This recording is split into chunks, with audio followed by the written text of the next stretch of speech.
You are here because the outside world rejects you. Hey, what's up everyone? Today we continue the dark moments in Ninja Turtles history. I've already done two videos, part 1 and part 2. This will serve as part 3. And I believe there's more dark moments to talk about, as the list of dark moments in TMNT is actually quite extensive. It's always interesting to see the Turtles go through dark times, and I think you all will enjoy the 5 dark moments I picked for this one. So grab a slice of pizza and dive into the sewers, because today we're going to take a look at 5 more dark moments in Ninja Turtles history.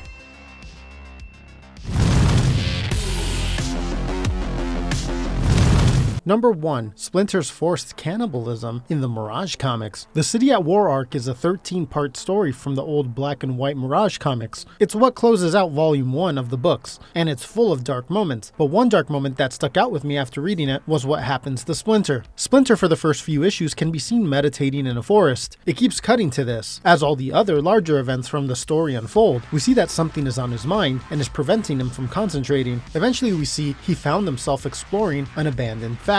Splinter stands on the edge of an old silo, looking down into its depths, when suddenly a loose brick gives way and Splinter plummets into the darkness. A little while later, Splinter wakes up at the bottom of the silo, with a broken leg. He makes his own splint out of some wood and cloth, but when he goes to tighten it, the pain causes him to black out. More time passes, and we see him trying to stand, but the pain is too much. It's at this point where Splinter seriously begins to worry for his life. No one knows about his whereabouts, plus they're busy dealing with the city at war. Without the ability to move or any food, and winter beginning to set in, it does begin to look like this could be the end. But then he hears a voice. The voice tells Splinter that he must eat if he's going to survive. Splinter pleads for help, but the voice answers in riddles, tormenting Splinter. At one point, Splinter tells him, "I'm hungry, cold, in pain, and yet you torment me. You are death." The voice responds, "I am not, but I know death." Splinter then demands that the voice reveal himself. The voice responds by saying, "I have had several names, but considering the circumstances, perhaps none is more appropriate than this. You may call me the Rat King." Master Splinter's conversation with the Rat King continues. The Rat King tells Splinter that Splinter must eat the rats in the silo, or else he will starve to death, and in turn get eaten by the rodents himself. Splinter refuses to, as he puts it, surrender to the darkness of brute necessity. The Rat King continues to mess with Splinter's mind, to the point where Splinter, in desperation, captures a rat and looks at it in the eyes. The rat bites Splinter, and Splinter says he cannot and lets it go. The Rat King tells him to deny the inner beast means your death. Splinter responds with, "Better than to die." Splinter must have blacked out again, or maybe he has visions. But next we see Splinter talking to the Rat King, but now the Rat King is in a form of a rat beast. The Rat King demands that Splinter bow to him, but Splinter resists, resulting in the gigantic rat beast attacking and yelling, "You must die." Splinter screams himself awake from this vision or dream and immediately catches a rat and eats it. The Rat King watches as Splinter eats and says, "Yes, good. Be happy, little man rat. Rejoice. For with this step, the shattering of this taboo, your path is clear, your destiny manifest." Later on we see that Splinter is recovering, and Rat King explains to him that Splinter has been down there for 2 months now. Splinter was unaware of how long he had been down there. One day when he is finally healed and is exploring the bottom of the silo in search of a way out, he finds the skeletal remains of the Rat King from when he died long ago. His spirit must have been talking to Splinter this whole time, which is kind of interesting because when Splinter dies years later in the comics, the spirit of the Rat King can be seen watching him in the background, almost like he was waiting for him. Anyways, Splinter eventually uses his ninja abilities to scale the silo's walls, allowing him to escape, surviving this near-death experience, but not without some experiences that he'll never forget.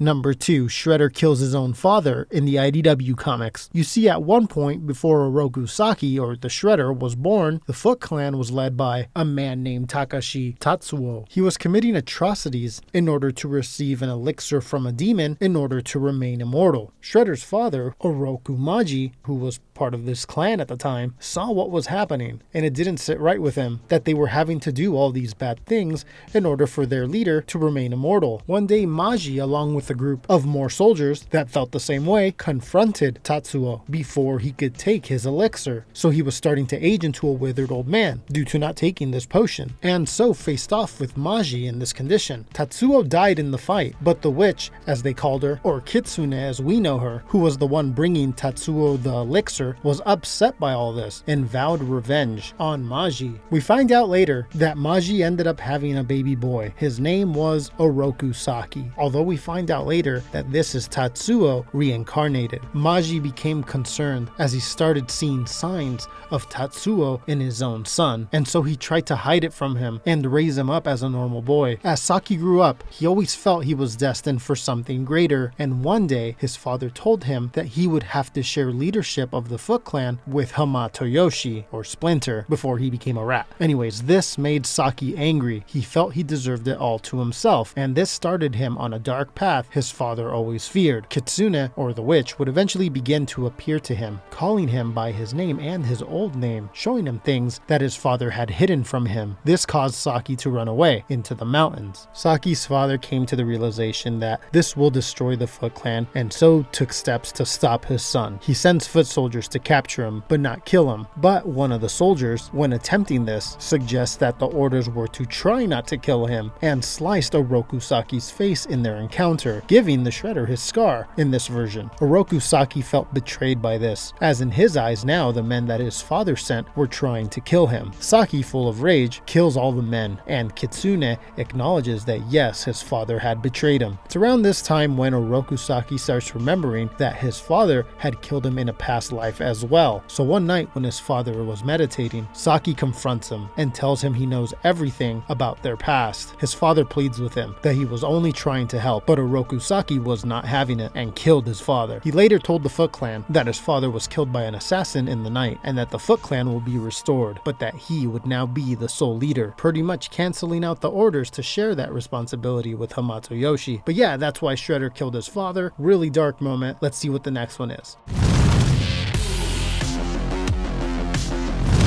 Number 3. Michael Zulli's Soul's Winter Trilogy from the Mirage comics. This happened back during the old black and white Turtles books, when they would have guests come on and do their own unique version of the Turtles. I'll briefly touch on this since I've already done a full video giving my full thoughts on everything. Make sure to go check it out. This interpretation of the Turtles, titled Soul's Winter, was particularly dark and a unique, realistic interpretation of the TMNT. It's a bit hard to explain what happens. It's almost left up to interpretation, and everything you know about the Turtles is somewhat different. The Turtles look far different than any version we've ever seen before, and they all wield swords. Shredder looks different as well, as he wears samurai armor. He and Splinter seem to have the ability to use magic of sorts, as we see the Shredder initiate a psychic attack on Splinter in the beginning of the story. This leads to a bloody battle with the Foot Clan, where one of the Turtles gets their hand chopped off. The fight is brutal, as we see foot soldiers getting decapitated and blood splattering everywhere. Later on, the turtle with the chopped off hand begins to bleed out and die, and later on we see Splinter use some sort of magic to summon a dangerous spirit to save his son. We get some really dark imagery here of the spirit, as well as some other spirits later on associated with it. Shredder during this can feel what Splinter is summoning and doesn't think it's safe to conjure up this spirit. You get the sense that it could destroy the earth, so Shredder heads to the turtle's home and appears to try to heal the fallen turtle himself, which seems kind of strange because he just tried killing them before in the snow. It's also strange, the book feels really complex, and sometimes things like this didn't make sense to me, but at the same time it's a really beautiful story. It's hard to explain if you've never read it before. Later on in the story, when the turtles look for a new home, they are stopped by another dangerous spirit like the one Splinter summoned before. This one flies into the injured turtle's chest, and this knocks him into a spiritual realm of sorts where he gets tormented and appears to be fighting for his life. At the end of this experience, the turtle is faced with a choice. If he wants life or death, the turtle chooses life, and later we see him recovering with his injured arm in a sling. There were some follow-up stories to this that in my opinion weren't as dark, but they were just as artistic and abstract like this story was. Maybe a topic for another day.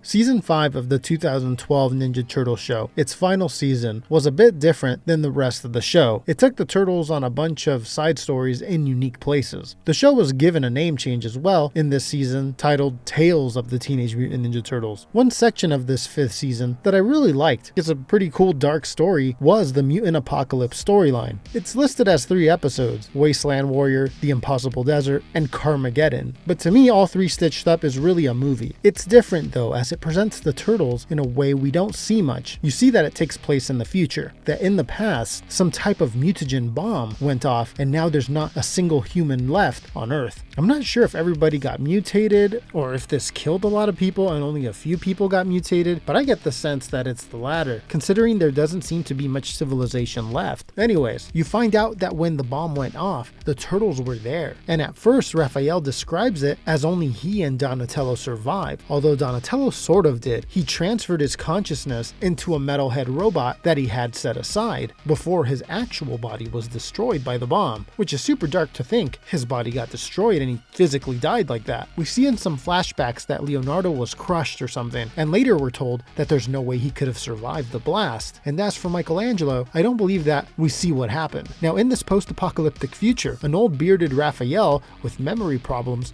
travels the mutant wasteland with a robotic Donatello by his side. Food is scarce and so is water. We even see Raphael resorting to eating cockroaches and later others eating rotten pizzas. There's this part where Raphael is walking through the desert with no water and starts losing his mind, which is pretty interesting. This story is heavily Mad Max inspired, and we get a lot of Mad Max style car chases throughout it. At one point, we see that everyone is after a map, and the only person who has it is this mutant named Mira, who has it tattooed on her arm. Mira ends up rolling with Raph and Don for a while, and this results in more people after the map chasing them. They end up trying to follow the map to a place called Oasis, that Raphael is skeptical even exists, although they need help reading the map, and Mira has heard of another mystic turtle named the Holy Chalupa that is said to know how to read the map. Obviously this is Michelangelo, and he is reunited with his brothers. More and more people start coming after the map, particularly somebody named Maximus Kong, who is the lord of the wasteland. The guy is massive and ruthless. At one point, when he is chasing the turtles trying to get the map,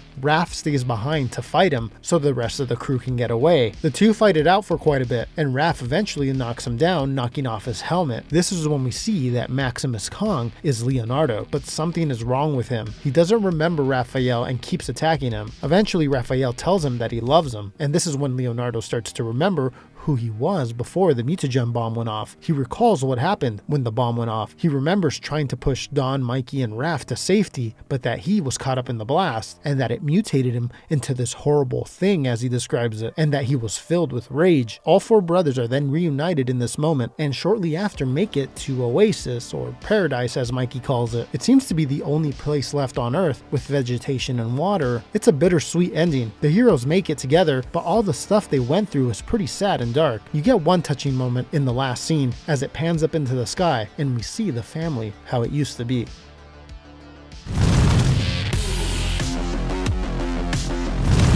Number 5. The time Bebop and Rocksteady smashed Donatello's shell in with a hammer. This was a big deal in the IDW comics when it went down. I remember the coverage this got on the internet as it was happening. A lot of places were talking about it. It happens just before issue number 50. The Turtles, minus Donatello who stays back, go to take down the Technodrome and Krang. Donatello devises a secret plan though, and makes an alliance with the Shredder to have him help take down Krang as well, as the two also have bad blood, plus Krang is going to destroy Earth, and Don sees this as a good way for his brothers to have some extra help while they do their mission. Shredder, not fully trusting Don, leaves behind Bebop and Rocksteady with Donatello in case something goes wrong on the mission. Now, unfortunately, something does go wrong, and Shredder tells Bebop and Rocksteady to kill the turtle. This is one of the darkest beatdown a turtle's ever received. Donatello tries to dodge their blows, but they're too much. Don gets hit with a hammer and smashes into a pillar. Then they throw a monitor at him, knocking him down to the ground, and Bebop proceeds with the beatdown by smashing a keyboard over Don's head, and then getting on top of Donatello, pummeling him. It's pretty gut-wrenching watching one of the turtles that you know and love get so savagely beaten. This is when it gets really bad though. Bebop begins to hold Donatello down so that Rocksteady can smash him